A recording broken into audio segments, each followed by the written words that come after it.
Assalamualaikum warahmatullahi wabarakatuh.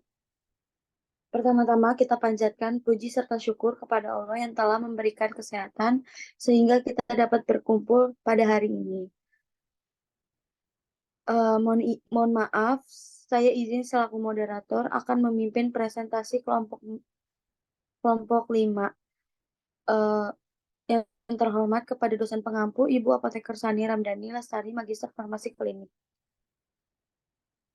Next.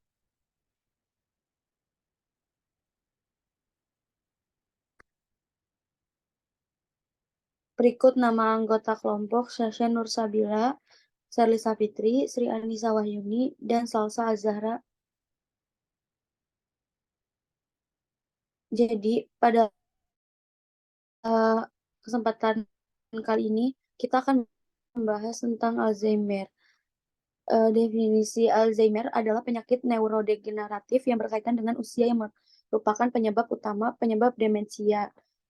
Nah, demensia yang biasa dimulai dengan penurunan daya ingat, penurunan kemampuan mengenali sesuatu yang perlahan menjadi semakin parah akibat gangguan di dalam otak yang sifatnya progresif atau perlahan hingga akhirnya penderita menjadi tidak mampu mengingat dan mengenali sesuatu.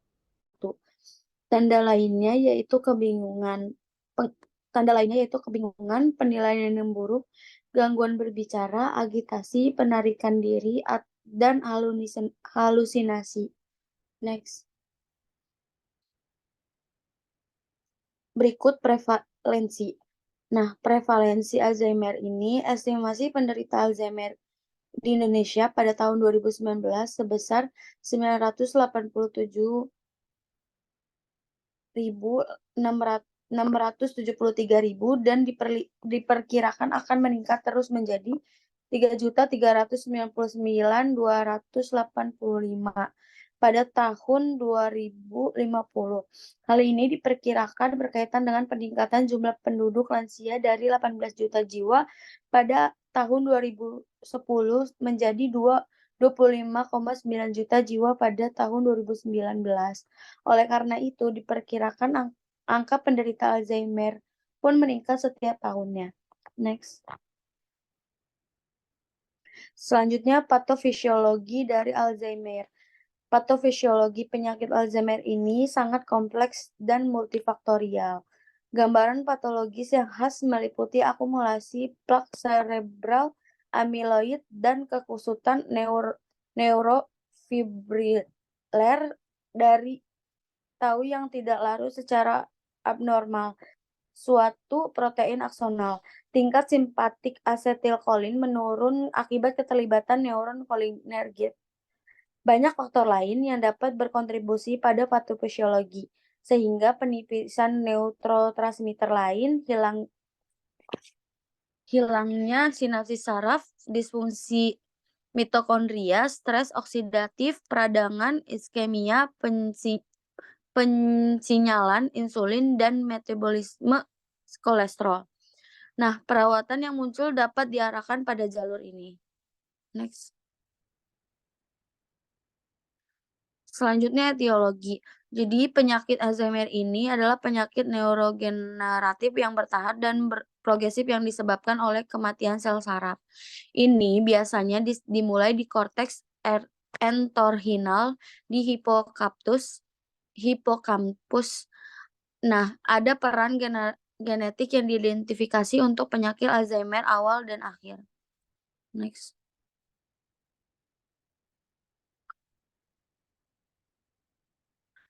Selanjutnya, faktor resiko yang akan dibacakan oleh Salsa. Kepada Salsa dipersilakan.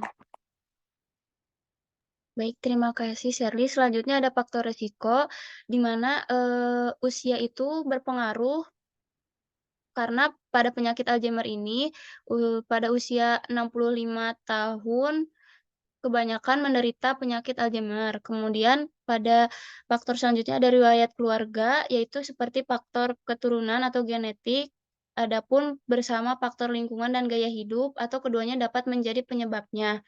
Lalu pendidikan atau pekerjaan. Jadi, faktor selanjutnya jika pendidikan lebih rendah dapat mencerminkan status sosial ekonomi yang rendah karena tidak bisa mempenga memperbaiki, seperti gizi buruk yang di mana kesehatan kurang diperhatikan dan juga mengalami kesehatan yang buruk. Kemudian ada traumatic brain injury atau TBI, itu gangguan fungsi otak yang disebabkan oleh pukulan atau tersentak ke kepala. Lalu adapun definisikan sebagai cedera kepala yang mengakibatkan hilangnya kesadaran dan dikaitkan dengan 2 kali resiko mengembangkan Alzheimer. Kemudian adapun kategori pada Alzheimer ini, yang pertama ada predemensia, yaitu pada Alzheimer tingkat ini terjadi pada gangguan kognitif ringan, defisit memori, serta apatis. Kemudian demensia onset awal, Alzheimer pada tingkat ini terjadi gangguan bahasa, kosakata, bahasa oral dan tulisan, gangguan persepsi, gangguan gerakan, kurang inisiatif untuk melakukan aktivitas. Kemudian demensia moderat pada Alzheimer tingkat ini terjadi deteriorasasi progresif, tidak mampu membaca dan menulis, gangguan long term memory, penggunaan kata atau parapasia, misidentifikasi, mudah marah, labil, delusi, dan juga mengalami inkontinен sistem urinaria. Kemudian pada demensia tahap lanjut terjadi tidak dapat mengurus dirinya sendiri, terus kehilangan kemampuan verbal total, agresif, apatis, ekstrim, deteriorasi massa otot, dan juga mobilitas, kehilangan kemampuan untuk makan. Adapun, manifestasi klinis pada Alzheimer ini seperti hilangnya ingatan yang mengganggu kehidupan sehari-hari. Jadi kemampuan mengingat informasinya itu, makin hari makin memburuk, lalu sulit memecahkan masalah sederhana, kesulitan menyelesaikan tugas-tugas yang ada di rumah maupun di tempat kerja, kemudian kebingungan dengan waktu atau tempat, masalah pemahaman gambar visual dan hubungan spasial, lalu, dikaitkan dengan masalah baru dengan kata-kata dalam berbicara atau menulis. Jadi, manifestasi selanjutnya juga dikaitkan dengan lupa tempat menyimpan hal-hal atau benda-benda, kemudian kehilangan kemampuan untuk menelusuri kembali langkah-langkah, penurunan atau penilaian buruk. Jadi kehilangan kemampuan untuk mengenali anggota keluarganya dan juga, berbicara. Dan juga, kebanyakan penderita Alzheimer ini me menarik diri dari kegiatan sosial maupun pekerjaannya. Dan juga, pada penderita Alzheimer ini dapat, apa, perubahan suasana hati dan juga kepribadiannya berubah, termasuk apatis dan juga depresi. Jadi mempengaruhi emosinya, kemudian perilaku penderita Alzheimer, kemudian mengembangkan gejala seperti agresi, agitasi, dan sulit tidur. Jadi pada tahap akhir Alzheimer ini, pasien tuh mulai mengalami kehilangan kemampuan untuk mengontrol fungsi motoriknya seperti menelan atau kehilangan kontrol usus dan kantung kemihnya. Eee, pada penderita Alzheimer ini, diagnosis awalnya itu dilakukannya anamnesis, di mana untuk mendapatkan informasi dan juga riwayat hidup secara menyeluruh dari pasien yang bersangkutan. Kemudian dilakukannya pemeriksaan fisik seperti berat badan dan tingginya, suhu, denyut nadi, tekanan darah, maupun tingkat kesadarannya. Kemudian dilakukan pemeriksaan saraf seperti tes gerak refleks, kekuatan otot, kemampuan berjalan, mendengar, dan melihat. Dan dilakukan juga tes darah untuk memeriksa kemungkinan adanya penyakit lain, ketika menyebabkan pasien mengalami penurunan daya ingat seperti kekurangan vitamin atau gangguan tiroid. Selanjutnya ada pemeriksaan kognitif dan psikiatrik seperti, adanya tes The Mini Mental Status Examination atau MSE, kemudian pemeriksaan penunjangnya yaitu biopsi otak seperti CT atau MRI kepala, dan fungsi lumbal untuk mendeteksi adanya infeksi pada otak.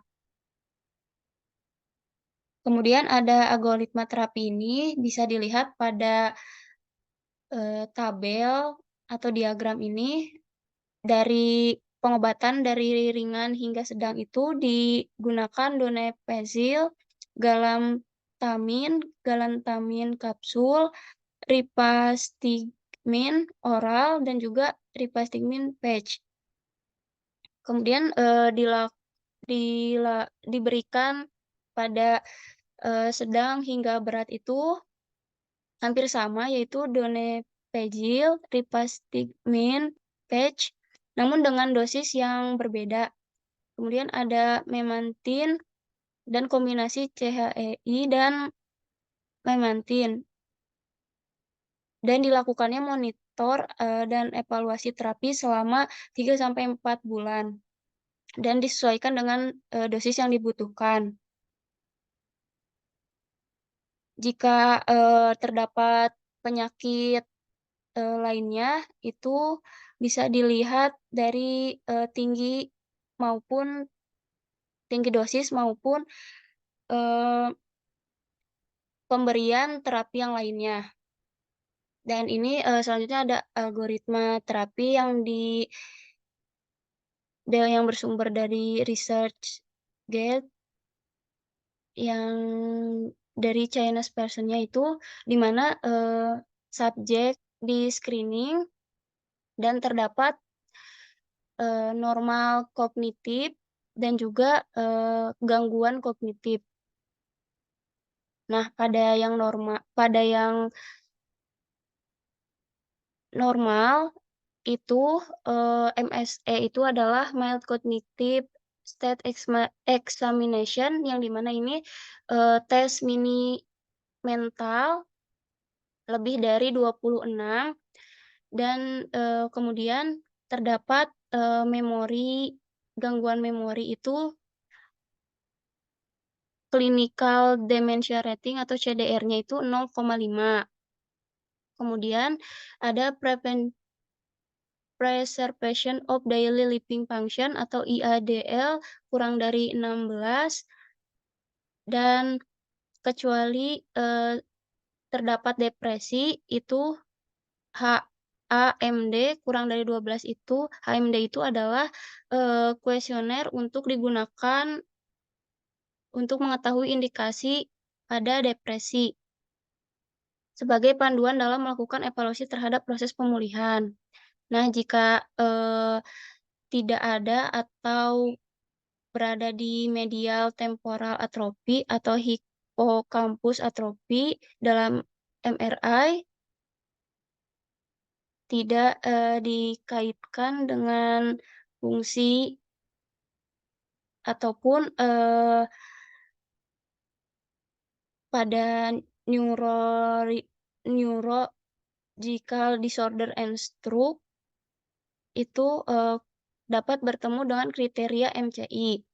Kemudian pada fungsi memori normal itu terdapat CDR-nya sama dengan 0, atau yang sudah dijelaskan tadi itu CDR itu Clinical Dementia Rating, dan, IADL-nya itu kurang dari 16, tidak aktif tidak aktifnya neurological, tidak adanya,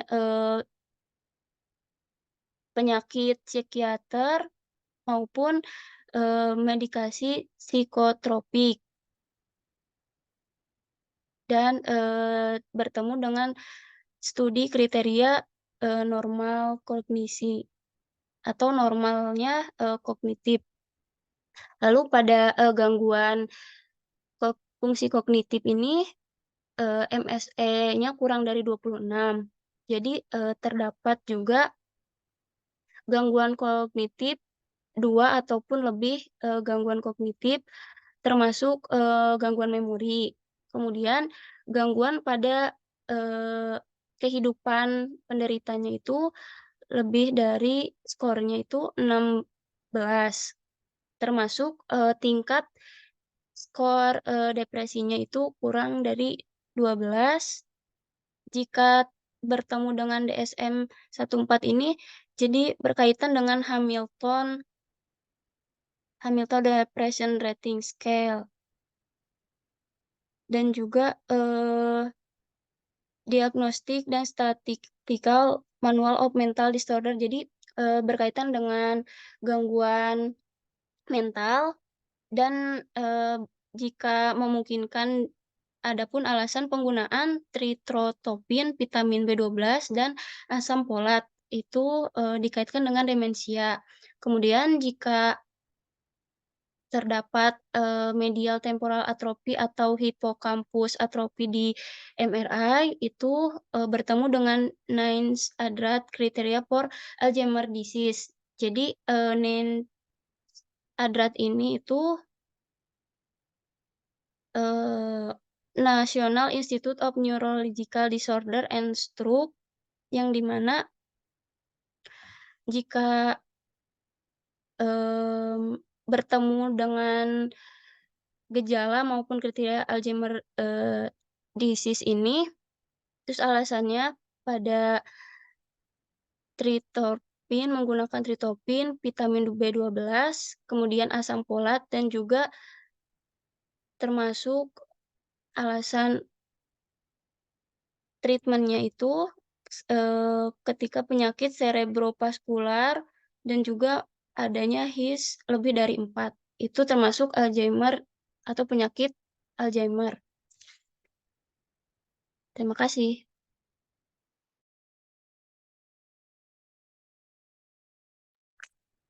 Selanjutnya terapi farmakologi yang akan dibacakan oleh Anissa. Kepada Anissa dipersilakan. Baik, terima kasih Sherly. Selanjutnya ada terapi farmakologi. Yang pertama ada donepezil, golongan obat asetilkolinesterase inhibitor. Indikasi pengobatan penyakit Alzheimer ringan sampai sedang, yang juga dijadikan standar perawatan untuk pasien dengan penyakit Alzheimer. Mekanisme kerja menghambat asetilkolinesterase yang bertanggung jawab untuk pemutusan ikatan asetilkolin yang mengakibatkan peningkatan konsentrasi asetilkolin dalam sistem saraf pusat. Untuk dosis awal untuk pasien dewasa dan lansia adalah 5 mg diminum 1 kali sehari sebelum tidur malam. Jika diperlukan setelah 4-6 minggu penggunaan, dosis dapat digunakan hingga 10 mg 1 kali sehari.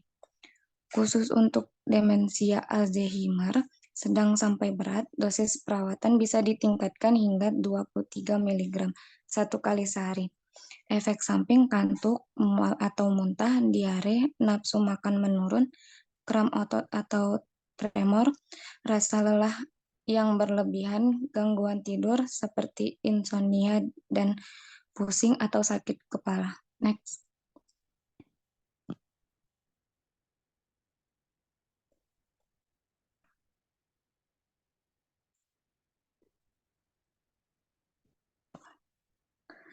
Baik, selanjutnya ada rivastigmine, golongan obat asetilkolinesterase inhibitor. Indikasi untuk pengobatan penyakit Alzheimer ringan sampai sedang. Mekanisme kerja terjadi dengan menghambat aktivitas hidrolitik ACH dan BCH dan mengikat situs katalitik. Ini telah digunakan dengan pengobatan demensia yang berkaitan dengan penyakit AD dan Parkinson. Untuk dosis 4,6 mg tiap 24 jam, dosis dapat ditingkatkan hingga 9,6 mg tiap 24 jam setelah 4 minggu. Dosis maksimal adalah 13,3 mg tiap 24 jam. Efek samping, mual atau muntah, iritasi pada area kulit yang ditempel, hilang nafsu makan atau berat badan turun, diare, tremor, cemas, pusing, atau kantuk. Next. Selanjutnya ada galantamin, golongan obat asetilkolinesterase inhibitor, indikasi untuk pengobatan penyakit Alzheimer ringan sampai sedang. Mekanisme kerja meningkatkan asetilkolin yaitu senyawa kimia di otak yang berperan penting terhadap ingatan atau kemampuan berpikir atau konektif. Untuk dosis bentuk obat, tablet, dan sirup, dosis awal 4 mg 2 kali sehari selama 4 minggu. Setelah itu dosis dapat ditingkatkan menjadi 8 mg 2 kali sehari selama minimal 4 minggu. Dosis dapat ditingkatkan lagi menjadi 12 mg 2 kali sehari sesuai respon tubuh pasien terhadap obat. Bentuk obat kapsul, dosis awal 8 mg sekali sehari selama 4 minggu. Setelah itu dosis dapat ditingkatkan menjadi 16 mg sekali sehari selama 4 minggu. Dosis dapat ditingkatkan lagi menjadi 24 minggu sekali sehari sesuai respon pasien terhadap obat. Efek samping, pusing, sakit kepala, mual, muntah, dan diare. Next.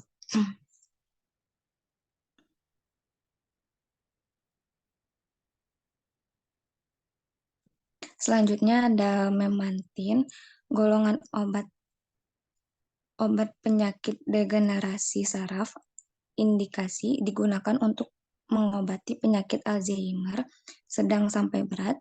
Mekanisme kerja dengan cara menghambat cara kimia otak yang disebut glutamat. Zat ini dikaitkan dengan timbulnya gejala penyakit Alzheimer. Memantin digunakan untuk mengobati demensia sedang sampai berat pada penderita penyakit Alzheimer. Untuk dosis pengobatan penyakit Alzheimer sedang sampai berat, dosis awal untuk penggunaan memantin adalah 5 mg per hari. Kemudian dosis ditingkatkan berdasarkan penelitian hingga 10 mg 2 kali sehari.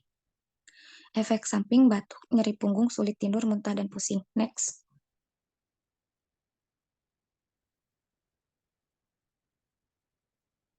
Selanjutnya ada tiamin, golongan obat suplemen vitamin, indikasi membantu memperbaiki fungsi otak khususnya pada penderita Alzheimer.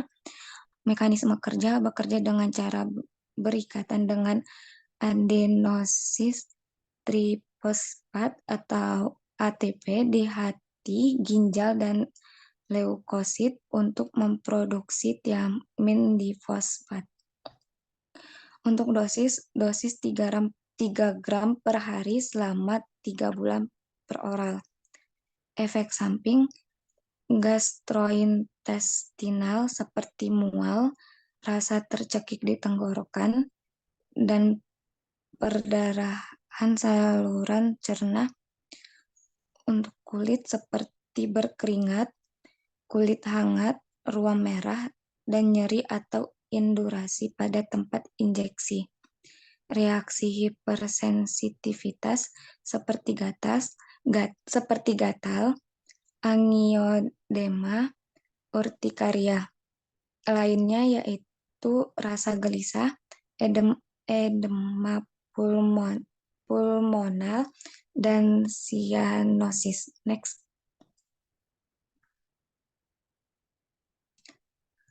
Selanjutnya ada haloperidol, golongan obat antipsikotik, indikasi pada penderita Alzheimer.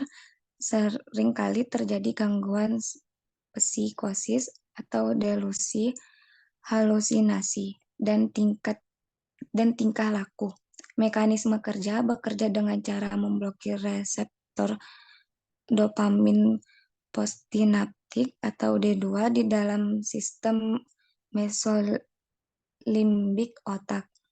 Untuk dosis oral haloperidol dapat dimulai dengan 0,5 sampai 5 mg sebanyak 2 sampai 3 kali per hari dengan dosis maksimal sebesar 30 mg per hari. Bila penderita Alzheimer menderita depresi, sebaiknya diberikan trisikli antidepresan atau amitriptilin 25 sampai 100 mg per hari. efek samping, nyeri pada area suntikan, pandangan mata buram, siklus menstruasi tidak teratur, payudara membengkak dan terasa sakit, diare dan sembelit, sulit buang air kecil, dan penambahan berat badan. Next.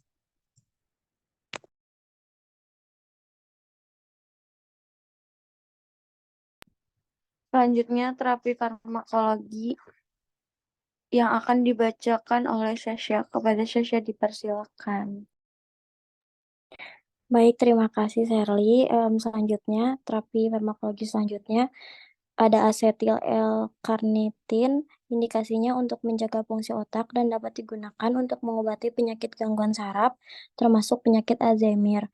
Mekanisme kerjanya, suatu substrat endogen yang disintesis di dalam mitokondria dengan bantuan enzim ALC transferase bekerja dengan cara meningkatkan aktivitas asetilkolinesterase, kolin asetiltransferase, kolin asetiltransferase. Dosisnya bagi pengidap Alzheimer, dosis yang direkomendasi ialah 1 sampai dengan 3 gram setiap harinya selama 12 bulan. Untuk efek samping, mengacaukan fungsi gastrointestinal, nausea, muntah-muntah, mulut kering, insomnia, gelisah, dan sakit kepala. Next. Selanjutnya, vitamin E diindikasikan untuk penyakit Alzheimer sedang sampai berat. Penggunaan antioksidan, selegilin, alpha tocoferol atau vitamin E atau keduanya memperlambat proses kematian. Untuk mekanismenya, yaitu dapat memperlambat perkembangan Alzheimer ringan hingga tahap menengah. Pertama kalinya, sebuah perawatan berdampak pada demensia pada tahap tersebut. Untuk dosisnya, dosis vitamin E adalah 400 IU, sedangkan pada peneliti ini digunakan sebanyak 2000. Studi ini hanya menunjukkan bahwa vitamin E hanya dapat memperbaiki gejala dari penyakit Alzheimer, bukan menyembuhkan, dan vitamin E tidak menunjukkan keuntungan apapun dalam menurunnya fungsi kognitif dan hilangnya memori pada pasien Alzheimer. Untuk efek samping, pusing atau terasa seperti akan pingsan, perubahan penglihatan seperti penglihatan buram, biasa, diare atau kram perut, mudah mengalami perdarahan seperti mimisan, mudah memar atau gusi berdarah. Next. Kemudian ada terapi farmakologi untuk pencegahan alternatif golongan obat. Yang pertama ada ginkgo biloba. Mekanisme kerjanya yaitu obat herbal yang dipercaya dapat menguatkan memori dan mempertajam kemampuan berpikir. Ekstrak daun ginkgo biloba banyak digunakan untuk meningkatkan fungsi otak, termasuk pada pasien demensia. Yang kedua ada asam lemak omega 3 dengan mekanisme kerja, yaitu sel-sel otak dengan kadar omega 3 yang tinggi dalam membrannya dianggap lebih baik dalam berkomunikasi dengan sel lain. Selanjutnya, kemudian ada terapi non-farmakologi. Yang pertama itu berolahraga. Olahraga dapat berperan dalam menjaga atau meningkatkan kesehatan otak dengan meningkatkan konsentrasi perifer dari faktor neurotropik yang diturunkan dari darah otak atau BDNP. Kemudian yang kedua ada terapi musik. Hasil studi menunjukkan bahwa terapi musik efektif dalam meningkatkan fungsi kognitif dan kesejahteraan mental yang dapat direkomendasikan sebagai pendekatan alternatif untuk mengelola gejala terkait AD. Yang ketiga ada intervensi kognitif. Biasanya diklasifikasikan sebagai stimulasi kognitif, pelatihan kognitif, dan rehabilitasi kognitif. Next. Selanjutnya ada terapi akupuntur, yaitu suatu pengobatan yang berasal dari Tiongkok yang dapat melindungi neuron dari degenerasi dan mendorong regenerasi aksonal pada penyakit neurodegeneratif seperti AD.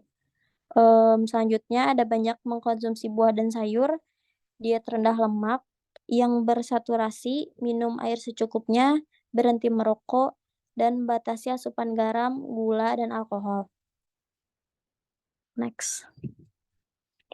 Kemudian di sini ada outcome terapinya. Pendekatan interprofesional untuk pengelolaan pasien Alzheimer dianjurkan. Analisis dari beberapa studi mengungkapkan bahwa pendekatan ini tidak berdampak pada perawatan pasiennya. Namun, karena heterogenitas dalam peneliti sebelumnya, penelitian yang lebih kuat akan diperlukan untuk menentukan jenis pendekatan apa yang terbaik untuk menangani pasien ini. Next. Lalu berikut daftar pustaka yang menjadi acuan pada presentasi hari ini.